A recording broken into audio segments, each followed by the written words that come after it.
Welcome to the Gay Buddhist Forum, where teachers from all schools of Buddhism offer their perspectives on the Dharma and its application in modern times, especially for LGBTQI audiences. These talks are offered freely to the world and made possible by appreciative listeners.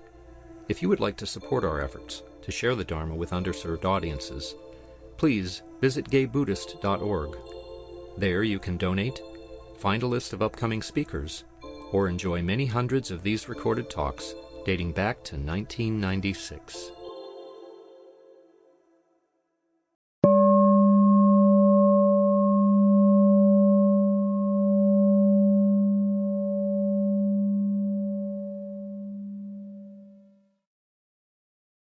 Well, welcome back. So it's our custom to go around and introduce ourselves by name. This is Cass. Alex. With Steve. Greg. Kaylee. Alma. Jerry. Andrea. David. Matthew. Bill. My name is Jeff. Jack. I'm Tom. Paul. Tony. Bob. Is anybody joining us for the first time? And could you just tell us your name again? Hi, I'm Kaylee. Hi, Karen. Welcome.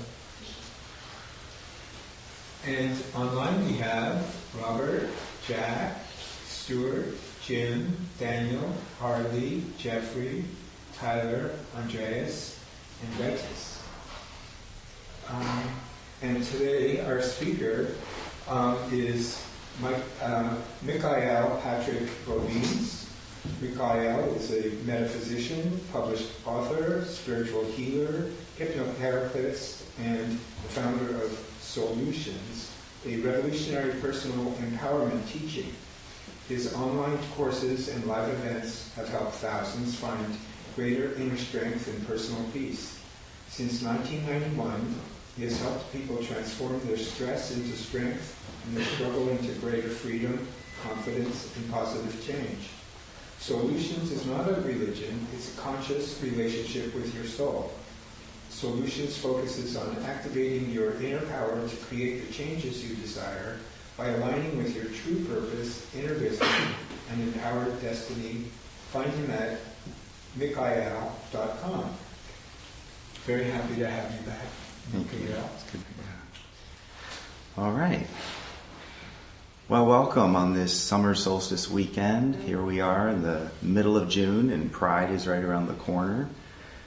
And I know when I talked to Jeff about a topic for today, we talked about 7 secrets to connect more deeply with others, which I'm going to weave within this talk.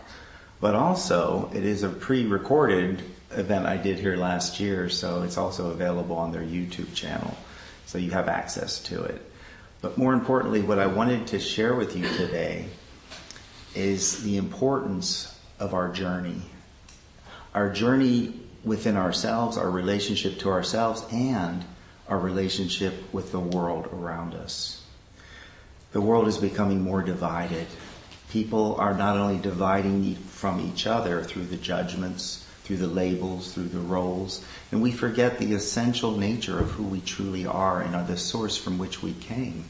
And it seems to be becoming a greater divide. But not only that, people are separating in their communities, they're separating from their neighbors, and they're separating from themselves. And our spiritual journey, our purpose as a spiritual being and being awake and conscious, as all of you are here, is to remember and to realign with the truth of who you are. That's the ultimate goal of any religion. Means to return to. Religious is alignment with self.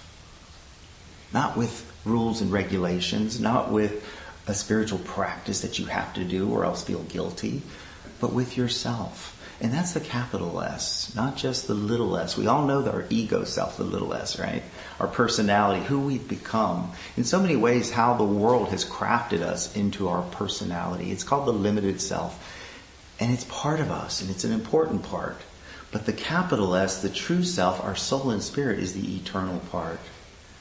It's the one that functions with character and principles, that knows inherently what is good and true and right. Little children know inherently. Now they need to be told and conditioned because their ego is wild, but deep down they know what's good. And there was once I read a book that said, in order to know something good, you must have something bad. I'm like, I don't remember eating a sour ice cream cone in order to appreciate an ice cream cone when I was a kid. I remembered, I like this. It tasted good. Right? We are much more wise than we give ourselves credit for. But our journey begins in every lifetime, becomes a journey of separation and forgetting. Separating and forgetting who you are. So that one day you would make a choice and so many ways create contrast of what you don't want in life, so that one day you can choose to clearly define what you truly want in alignment with your soul essence, with your spiritual power and strength.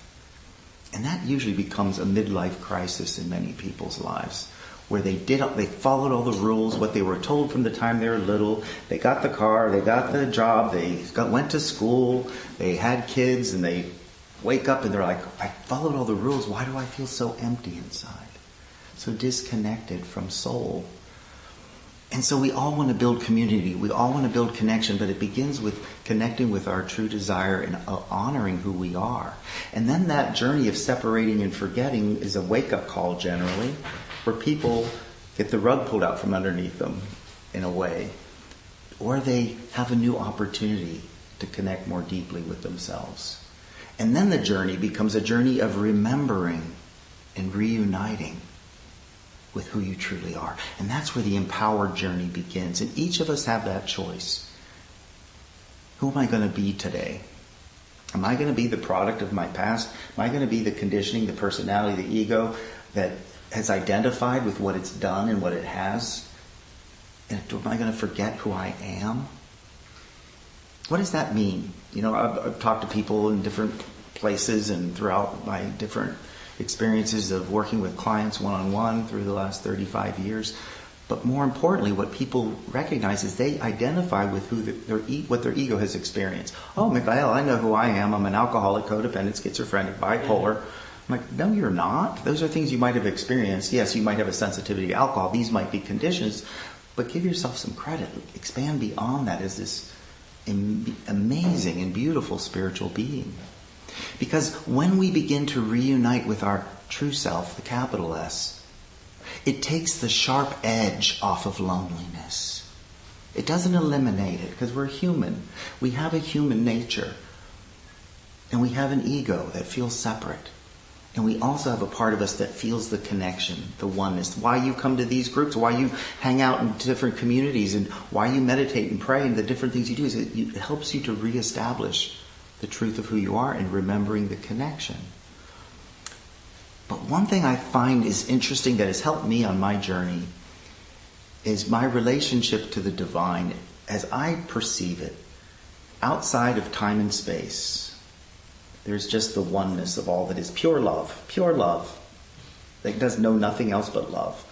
And in its journey of wanting to know itself, it divided into duality, into the world of duality, where the one becomes two, in the form of God, Goddess, that creates all that is. And in that relationship with God, Goddess, the Goddess energy creates the vibration and frequency that is soul. And that soul is filled with the light of spirit, coming directly from God. Masculine energy, feminine energy. And part of the gay Buddhist fellowship is, why was I born gay? Why was I born different? Why am I embodying a different desire than my sexual nature indicates, or my sexual being indicates? Often we came here to set a new standard in consciousness to help the world remember we're not just our gender. That's the form, that's the illusion, but we are this consciousness of both masculine and feminine. And when we bring these two together, they give birth to wholeness, where the oneness above becomes wholeness within me. What does that mean, to bring the masculine and feminine together? To bring your imagination, which is feminine, in alignment with your willpower. Will is masculine, imagination is feminine. Feelings are feminine, thinking is masculine. To bring them together instead of saying, well, I'm going to think about everything to distract myself from my feelings. I'm going to think about everything to avoid my feelings. See, that's a disconnect of self. But when I can think about what am I feeling, even the pain, even the loneliness, even the discomfort, it's not comfortable, but it's not negative. It's honest and real. And so bringing these together, creativity is feminine, productivity is masculine. You know, people with a lot of creative ideas, and they think about all these things, and they have it all up in their head, but they don't produce anything. They don't take action. That's masculine, to bring it into harmony and balance. So when we bring our thoughts and feelings together, when we bring our imagination and will, we become more whole, and then we create a sense of wholeness that produces personal peace, inner strength, and a clarity of who you truly are. Yes, you are a spiritual being, and you are a human being, and one is not greater than the other in this point in time. You chose to be physical for a reason. And God, Goddess, all that is, created all that is. And it's my relationship to life that's my spirituality. It's not something I do once a week. It's not something I just go up to the mountains to get away from this awful, horrible world so that I can finally have some spiritual time to myself. We began our quest as a humanity. Where did we first discover divinity? In our concept as very prehistoric almost, very ancient civilizations, where did we discover the divine? It was in the earth. It was what provided us with everything, the food, the water, everything we needed. So it was Mother Earth. It was the pagan religions, the goddess energy, the original energy that gave birth to God. Because she wanted to work together. And it's that God is in the earth beneath me. And then years we evolve and philosophies come along, and then Christianity says, no, not this ugly, horrible world. No. God is above us. Sin is in the world, right? God is above us now, looking down and judging our genitals most of the time to see what we're up to with them, according to many religions out there. Religions made in the likeness and image of man, not in the likeness and image of the divine. But then we decided, people started waking up in this 50s and 60s and 70s, and they started saying, no, God, Goddess is within me. No, it's not below me, it's not above me, it's within me. And that was a big revelation, and that is true. All three of them are true. God, Goddess is within the earth, the mineral, the plant, the animal. It's within the universe and the heavens and beyond. And it's within you and within everyone else. So my spirituality is my relationship with life. Is it one of fear and control and domination? Or is it one of love and openness and recognizing the capital S within everyone that you come in contact with? That's what the world needs, is a collective remembrance. Not let's divide and judge and create a hierarchy of who's acceptable and who's replaceable. But we have to begin within our own consciousness, within our own world. I'm not saying we're going to change the world overnight, but change your personal world. And if you're feeling isolated and lonely and disconnected, begin with yourself. It always begins with ourselves. It's not about where do I go to the right places and where do I find the right like-minded people. That will happen naturally when you get in alignment with what you want and know what you want and choose to connect rather than put up walls. And so much of the walls that I've discovered in my working with clients and in my gay men's discussion group that I've been doing here for many years is that they have a wall of unworthiness because of our ego's identity. And when you can discover the true identity of your soul, you can realize you're inherently valuable. God, Goddess, all that is, doesn't make junk. And you are unique. And you're an asset to the world. To feel that. Instead of going out to what can I get from people, what can I give? That's when the healing takes place. So, yes, God is below us, above us, within us, and more importantly, more correctly, we are within the divine. We are a cell in the body of consciousness called divinity.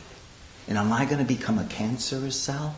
It's my free will choice to be in harmony or to turn my back. And that's the path we all were on. We all created a world of separation and isolation and felt that. turning our back, and it didn't, Goddess didn't turn their back on us. We did, thinking this is who I am, and we believed the lie of our childhood and our upbringing, and we identified with limited labels that defined who we are.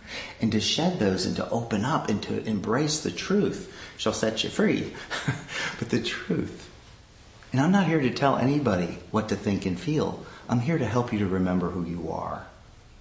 And when you feel that and get that, magic happens. And today, if I can just expand your consciousness just a fraction in one little idea or area, whether it's around connecting with other people, with yourself, with your bigger purpose in life, whatever it is, just that little fraction. The thing about expanding consciousness is you can't go backwards. Once you know, you know. You know, once we discovered that the world wasn't flat, it's really hard to convince yourself that it is today, isn't it? You have free will choice, you can do it. But it's really challenging. So where does isolation live? You ever thought about that? Beyond the prison's isolation chamber, if you get thrown into prison, there is a real place called an isolation chamber. But beyond that, where does it live? In our mind. And nothing changes until we change our mind. The mind is the bridge between the soul and spirit, body, mind, spirit. I call it soul and spirit. I don't want to eliminate the soul because that's what we've done as a collective. Eliminate, diminish the feminine. Unfortunately, that's the imbalance in so much of our world. But body, mind, soul, and spirit, that's the life force energy. It's your electromagnetic life force that flows through the mind that either gets expanded or diminished by the state of mind that eventually makes it to your body and creates well-being or illness, creates harmony or pain. So that flow of electromagnetic energy can be expanded as you shift and open up your mind. And that's where isolation exists. We isolate. We talk ourselves out of it. I could go out and connect with some people at this event or this thing, and what if I get rejected? What if I don't like anybody? What if nobody's there? What if there's nobody cute to date? Whatever it is that your excuse is, your ego, to separate you from connecting with people. Tomorrow night I'm speaking at Manny's on Silver Pride, dating and relating after 50. And it's going to be an interesting topic. I've never talked specifically about that. But the interesting thing is people want to find the one and only to make my life complete. And I'm going to ignore all these neighbors and people and friends and the coffee shop and everywhere I go. I'm going to discard God, Goddess, all that is that's all around me just to find the one that I'm attracted to and have sex with. That's going to be a lonely path and a frustrating one. But if you can open up and start to build community and realize that the divine is all around you. And yes, everybody has an ego, which is the easing grace out of our lives. It's the part of us that doesn't appear to be divine in many ways. But when you can open up and connect with your soul and spirit and bring that light along with your ego. You can't get rid of your ego. You have to have an ego. But you can realize I'm isolating myself. And I want to connect with my community. And it's all around me. Especially living here in San Francisco. Do you know how blessed we are for the groups that are here to get involved with and the people here, the diversity. You know, we're not in Idaho somewhere in the middle of a town that only has 250 people. It's all around, but yet it's an epidemic here of people feeling so alone and isolated. It's a state of consciousness. And until you shift your state of consciousness, which I'm going to talk about how to do in a minute, then you can start to realize I'm not going to just put all my eggs in one basket of finding somebody who's going to make my life work, make myself happy, and end my loneliness and end my isolation. That's a lot of pressure to put on one person, isn't it? I wouldn't want to be that recipient. But instead, to connect with community, to meet new people. You know, one of the interesting things, what's some of your favorite talk shows, or not talk shows, I'm sorry, favorite sitcoms? Have you ever noticed the sitcom characters? Why they're so popular are the ones that every character is uniquely themselves and they don't apologize and they get along with each other and they support their differences. In the TV series Friends, Rachel wasn't trying to be Phoebe and Phoebe wasn't trying to be Joey and Joey wasn't trying to be Monica. They all respected each other's what? Differences. I was listening to one of my favorite movies from the 80s called Resurrection, Ellen Burstyn.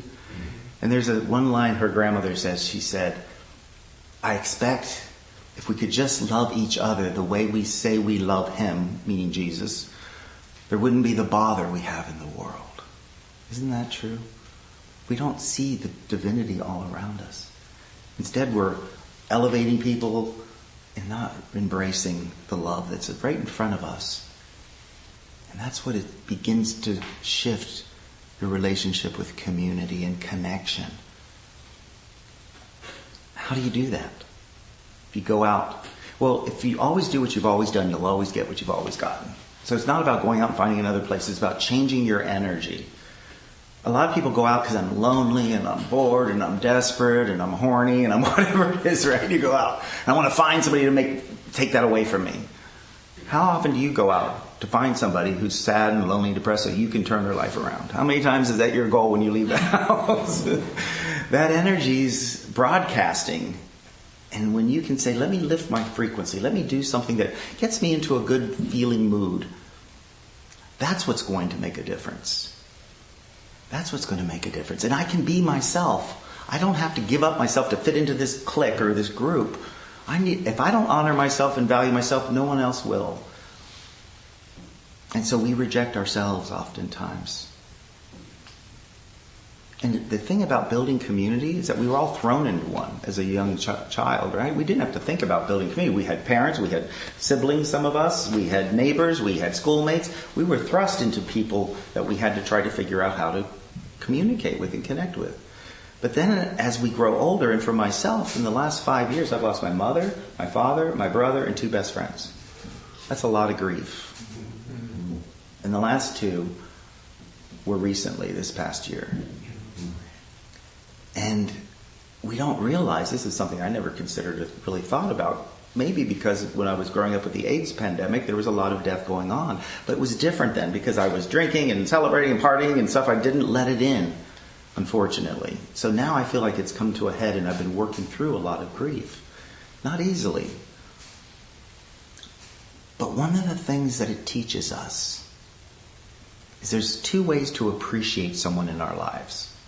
Through gratitude or regret. And when somebody moves on or a relationship breaks up or somebody dies, you often think of, I wish I would have told them. I wish I would have said. And we don't value and appreciate often until we can do that. With our heart closed, we end up in regret. With our heart open, we can communicate and share how much people matter to us. And I encourage all of you to think of those people who are pivotal in your life, who are still around, maybe you've lost contact with, to reach out to them, to email them, to let them know how much of an influence they've had. I don't know how we are on time. I can tend to... Fine. Okay, a few more minutes? About another half hour. Oh, wow. Okay, cool. Talking fast.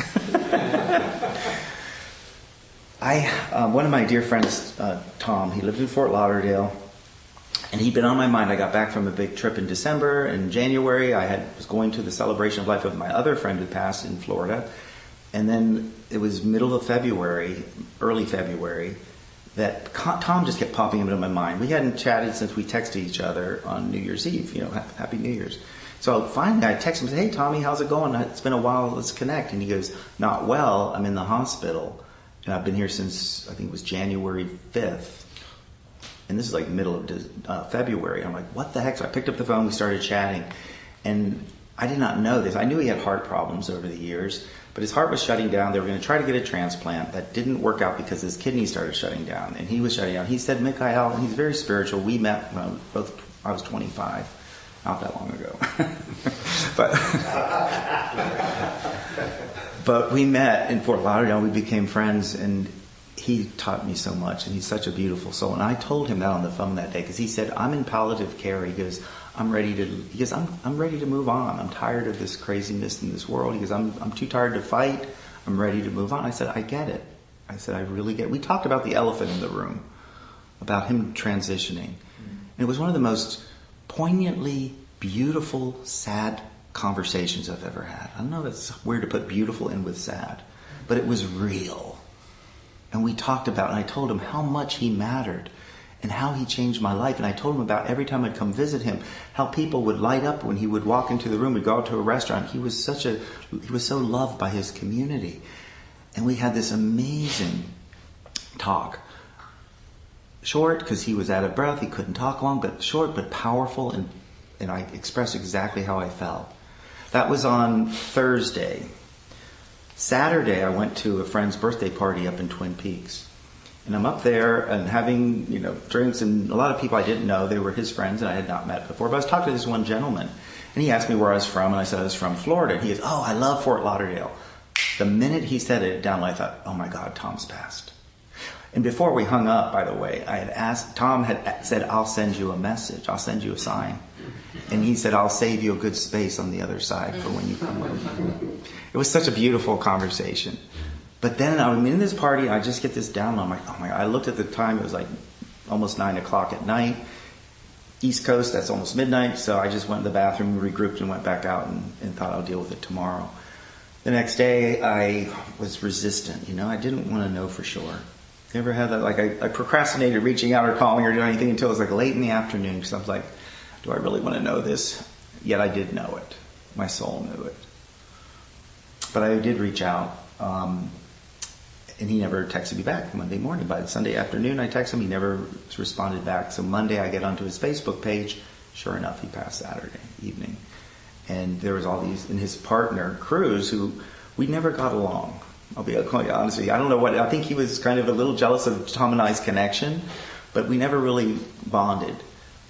But when I went to his Facebook page, I didn't even know how to reach out to him. I didn't have his phone number, but there was an instant messenger with Cruz's name there, and I clicked and I said, "I'm so sorry to hear about Tom's passing." 30 seconds later, my phone rings on instant messenger, and it's Cruz, and he was sobbing and in tears, and he's like, I couldn't understand half of what he was saying because it was just so broken down, but I was just listening and holding space. And then I said to him, I told Tom how loved he was and how much he mattered. And to the community, he was sobbing. He goes, "I know." He goes, "I was in the room and he was on speakerphone." And I'm like, so he heard our conversation. That's probably why he reached out to me, because before we never had much conversation. But he saw the beauty and love of connection. And it's been really challenging for me. But don't let regret be your form of appreciation after it's too late to do what you wish you could have done. Start opening your heart. Reach out. Let people know. That's how you begin to build community. So you want to lift your vibration. You want to feel good. It's like keep hitting those flowers. You want to feel good. You want to lift your vibration before you go out and engage with other people. And you want to do that in a way that is with an intention. Why am I going out? To end my loneliness. To be less alone, to not stop watching Netflix, whatever. But how about to connect and to get to know somebody or to say hello to a few people? And before you even do that, I highly recommend, you're walking around the streets. Coming here today, I walked by 4 or 5 people. And I'll never forget this cross guard. Maybe some of you knew her. She was at 16th and where's the school right there? Dolores.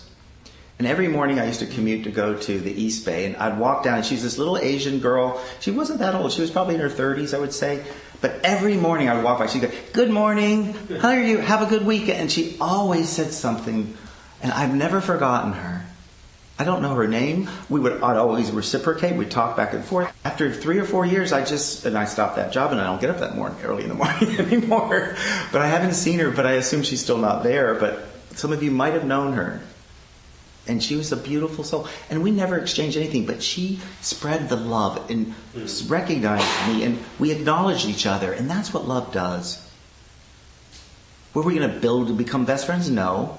But can we bring light into the world? Can we start connecting with community? Could that be your spiritual practice? To make eye contact. If you don't feel comfortable saying anything, just acknowledge their presence and nod and smile. The minute you smile, your heart opens. That's part of the heart chakra triggers, smiling. And just acknowledge people. And you'll feel less lonely. You don't have to find the one and only. And then as you do this, guess what? You're going to increase your ability to find the quote one and only. Because you're going to connect with community and you're going to start meeting new people. You're going to start to appreciate difference and let go of the criticism and become more curious about people who are different. And you can build your community. No one's going to do it for you. They did it for you when you were a child, and now it's up to you to do it for yourself. And it's like, where do I go? What do I do? There's lots of opportunities. And what may work for you may not work for you or work for you. So it's about cultivating a way to find like-minded people in your community. Join that tennis club if you're into tennis. Go to a pottery class if you're into that. Go around like-minded people because it'll increase your chances of connection. You already have something in common. But remember, what we all have in common is we are all expressions of God, Goddess, all that is, seeking and searching to come home. And we're here to help each other on that journey coming home. That's what we're here to do. And the more we do that, like I said, it doesn't eliminate loneliness, but it takes the sharp edge off of it. And then it also puts you in the right place at the right time to meet not only like-minded new friends, but new people that can become part of your community. And then perhaps the one and only as whipped cream on the top. Cherry on the top. Any questions? I guess, are we about ready for questions? Sure. Or, I don't know how we are on time. I can continue talking for all day, but I want to respect the time barriers here. So, let's see here. Let me go over this. This was really done on YouTube when I last spoke here, but these are 4 of the things that you can do that I want to make sure to reiterate here. The first one, in order to connect more deeply with others, yourself and others, is to be open and present. To be open to life, to be open. Am I open or closed? Who am I going to be when I go to the coffee shop, when I go out to walk in the park, when am I going to be open or closed? Am I going to be present, or am I going to be on my phone thinking about everybody else and ignoring everyone? I got to connect. I got to take the walls down and be open and present. Be curious versus critical. I wonder why they wear that. As an example, I wonder what made them possess them to wear that today. I'm just saying, but be curious. Curiosity keeps our heart open. Criticism shuts it down. Be understanding. The ego wants to be understood. It doesn't give much time or attention to being understanding towards others who are in pain or different than you. To be understanding. To have humility. To be humble. Just because the last 20 times you went to this coffee shop, nobody talked to you, this time it can be different. That's what humility is. Willing to let each moment be brand new. Just because in the past this has happened, I'm not going to project the past onto this current and shut down this situation. I'm going to be open to change. I'm going to be open to the flow. So that's another thing when you go out to engage with other people. Have you already decided in your mind exactly what's going to happen? If so, you're the creator of your reality. Self-fulfilling prophecy. So also imagine yourself, and the blueprint is in our imagination. Can you imagine yourself connecting with your community, talking to your neighbors, having friends call you, being invited to party? Can you imagine yourself expanding your social circle? Can you embrace that and feel the joy and the love of that? Not that it's perfect, but that it's yours. And to appreciate those that you do have, those connections you do have.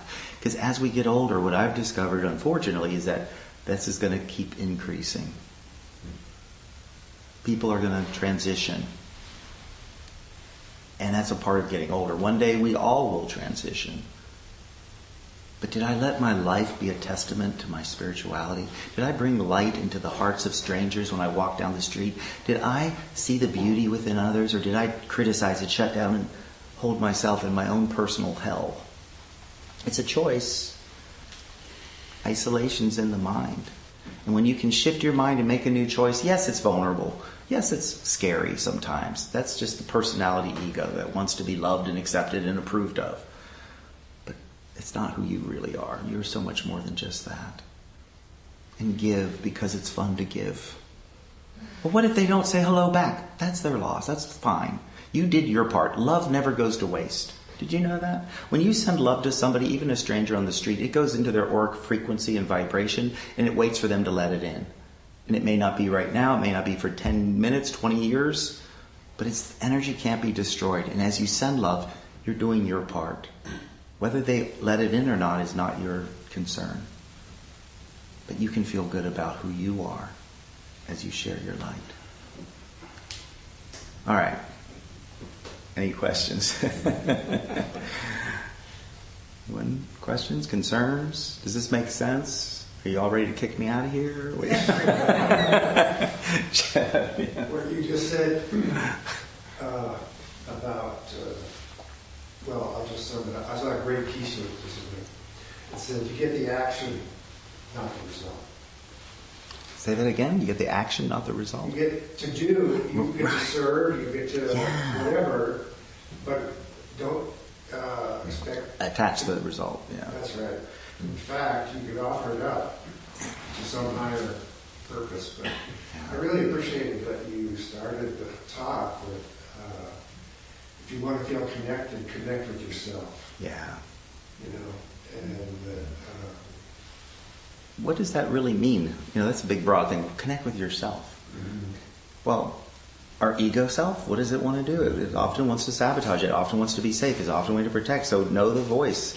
Another talk I did here 2 years ago is how to tame your monkey mind. And it's on the YouTube that you can listen to for free. But it's about hearing those voices and taming that monkey mind. And that's a good way to know thyself. Not that you've got to perfect it or get rid of it or change it or destroy it. No, but know it. So that I can then take my power back and say, no, I'm not going to do that. I know where this leads. I was thinking of actually self-inquiry also. Yeah. Who am I? Yeah. And maybe shifting the figuring around our identity, Yeah. identify as soul and having a human experience rather than a human Having a spiritual experience. Spirituality, Yeah, and both are valid and equally important, like you were saying. It's bringing those worlds together, but it's also the part of me that makes me whole is my body, my actions, what am I going to do? Am I going to keep doing the same old things, but my body, have a relationship with that.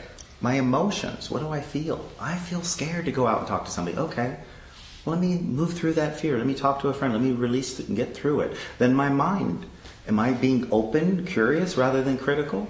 Am I being loving? So, and then my soul and spirit. So the soul and spirit unifies with the mind. The mind is made up of your thinking body and your emotional body and then your physical body. All of that is part of connecting with ourself. And the ego and the true self, the soul and spirit that is love. It is love. It's a deep love within you that has always been there. I found this morning when I was getting ready. It's an old treatment. Remember Louise Hay? Anybody remember Louise Hay? This treatment, it'd take about 3 minutes to say, but I'd love to do it because I read it this morning and I just thought, God, her book kind of fell in my lap. And I thought I should share this with today. So let me read this for you all. Just close your eyes for a moment. Deep at the center of my being, there's infinite well of love. I now allow this love to flow to the surface. It fills my heart, my body, my mind, my consciousness, my very being. And it radiates out from me in all directions and returns to me multiplied. The more love I feel and give, the more I have to give. The supply is endless. I'll never run out. The expression of love makes me feel good. It is the catalyst of my inner joy. I love myself, therefore I take loving care of my body. I lovingly feed it nourishing foods and beverages. I lovingly groom it and dress it, and my body responds to me with vibrant health and energy. I love myself, therefore I provide for myself a comfortable home, one that fills all my needs and is a pleasure to be in. I fill the rooms with the vibration of love so that all who enter, including myself, will feel this love and be nourished by it. I love myself, therefore I work at a job that I truly enjoy doing, one that uses my creative talents and abilities, working with and for people that I love and that love me, and earning a good income. I love myself, therefore I behave and think in a loving way to all people, for I know that which I give out returns to me multiplied. I love myself, therefore I forgive and totally release the past and all past experiences, and I am free. I love myself, therefore I I live totally in the now, experiencing each moment as good and knowing that my future is bright and joyous and secure. For I am a beloved child of the universe, and the universe lovingly takes care of me now and forevermore. And so it is. So with that, any other further questions before we get ready to close? Yes, hi. Yeah, that point you made at the end about love is never wasted. Yeah. It reminded me, I used to run in the park each morning. And I would, be running along, and I'd always encounter this one man, older man, and he would just have this smile and good morning, not weird, static, good morning, hello. He was really embodying, this greeting. And it would often catch me off guard. So I wouldn't respond in kind. I'd be and run on. And then about 20 steps later, I'd have this smile, and it was sort of infectious. Yeah.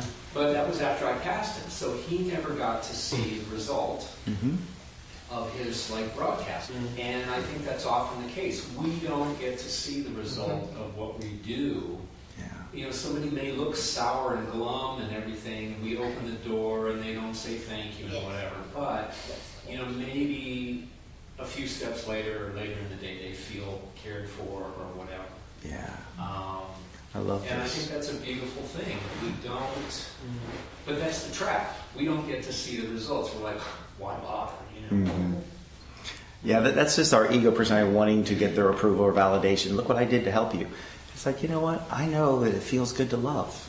And I did the same thing at first with the woman on the street. It was like, not with her, she was doing it with other people. But I would see, she wasn't just saying that to me. I'd see her say hello to everybody. But it was who she was, and I still remember her today. I don't know her name, but I think of her, and I just think, wow, she left a lasting impression. I don't know anything about her except the way she greeted me every morning. And that's all it takes, is a little act of love and kindness to shift the energy of our world that is so becoming more and more divided. Love unites, fear separates. So how can I be an agent of change that is loving? And that's beautiful. I love it. It's a perfect example. And and a lot of times you do get it returned. It's not like I have to suffer, never get any feedback. No, it's fun to get the feedback. But sometimes it doesn't, and that's okay. Because you're not doing it to get their feedback. You're doing it because it's who you are. And it's the way you want to offer more love into your life and the life of the world around us. Any other questions? Yes.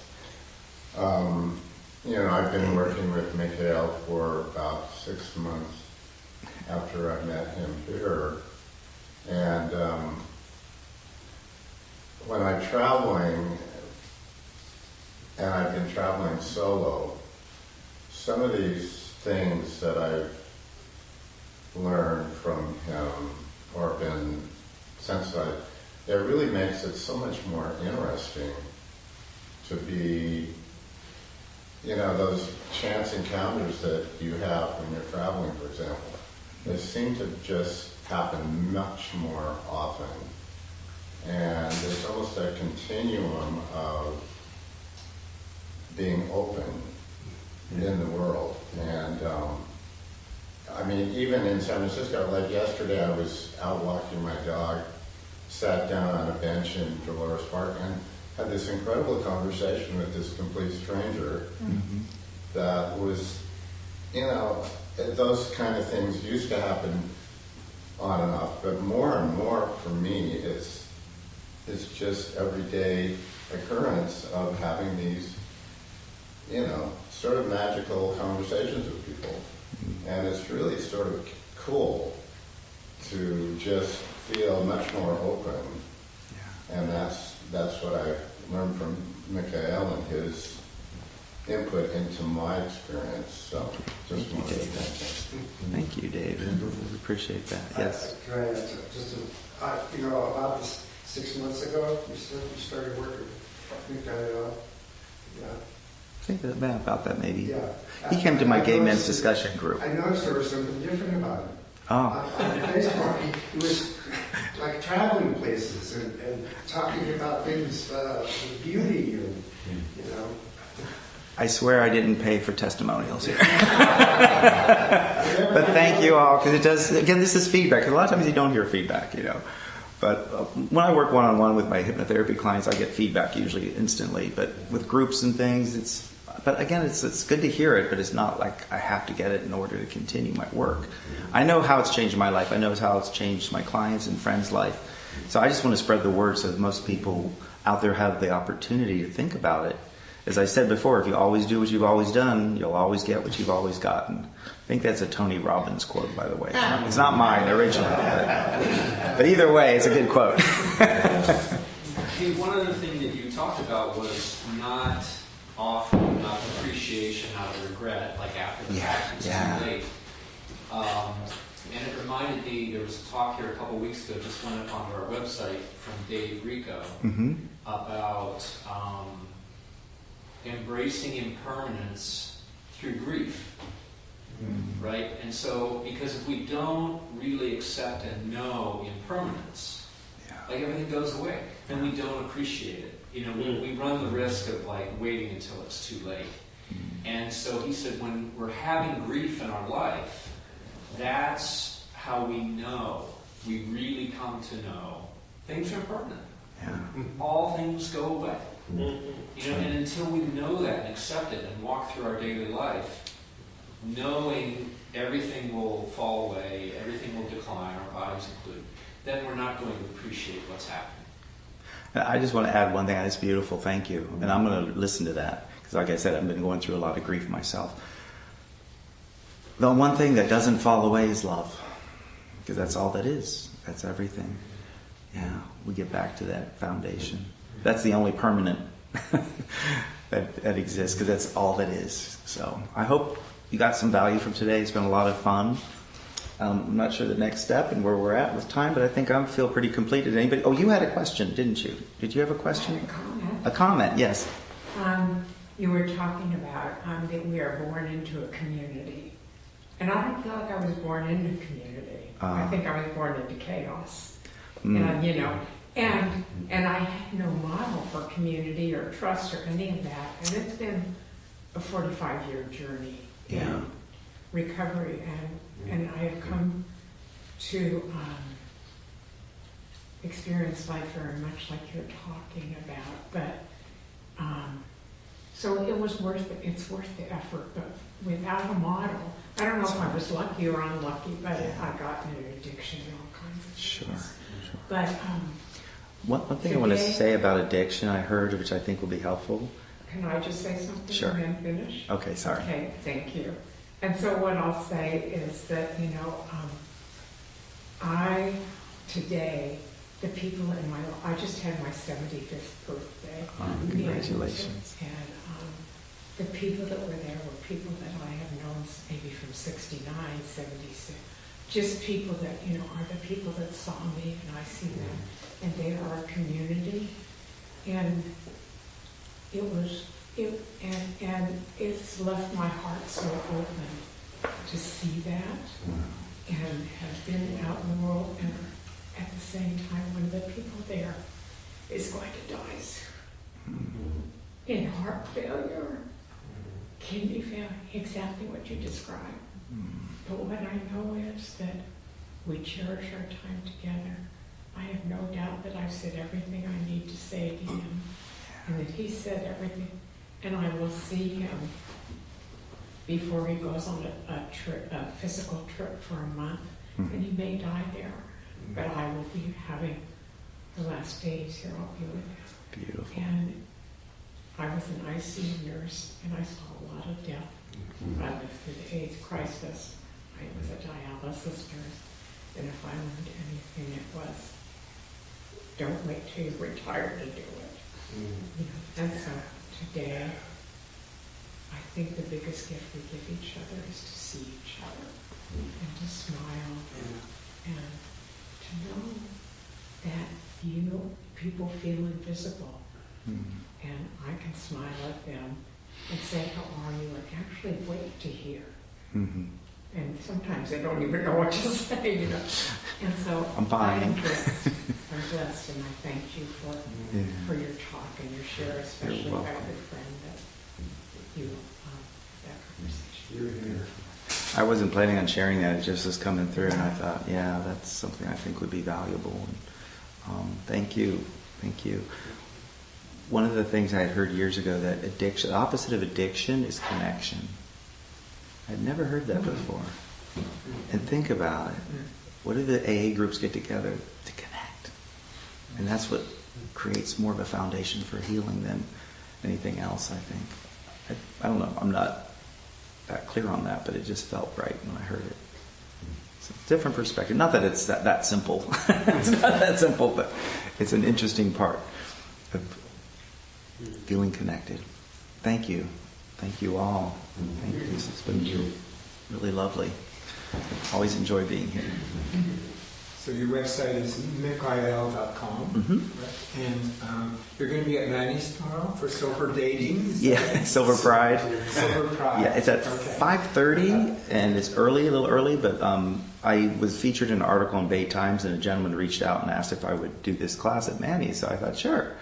So it's a new topic. It'll be fun, as always, and it's tomorrow. And then also on Tuesday, I have my gay men's discussion group. It's a summer program. It's twice a month instead of every week. That goes through till September. If you're interested, you can get more information about that as well. So it's not Silver Dating? It's Silver Pride. Silver Pride. Silver Pride, dating and relating after 50. And if that's not early, because if you're over 50, 5:30 is right about our prime, Yes. Near my bedtime. Do we have a host today? Yes, I'm the host. So please stay and enjoy the company of the Sangha. There are refreshments and hot water for tea. If you use a cup, please wash it with hot water, or you can leave it there and I'll take care of it. I'll go around with a dana bowl, and that's to cover our expenses, which include an honorarium for our Dharma speakers, rent for the center, monthly dinners at Larkin Street Youth Services, which are going to start up hopefully soon, and the newsletter, which goes mostly to people in prison. We suggest donations of $10 to $20. There's a newcomer sign-up sheet out there, and if you want to be on our membership directory and get our emails, that's what you want to do. And then some people go to lunch after the meeting, and everyone's welcome. You could meet outside or at the door around 12:30. And next week our speaker will be Mary Stankiewicz. She's practiced meditation, yoga, and cultivated spiritual practice for over 35 years. So we'll gather. Any other announcements? We'll gather for the dedication of Mary.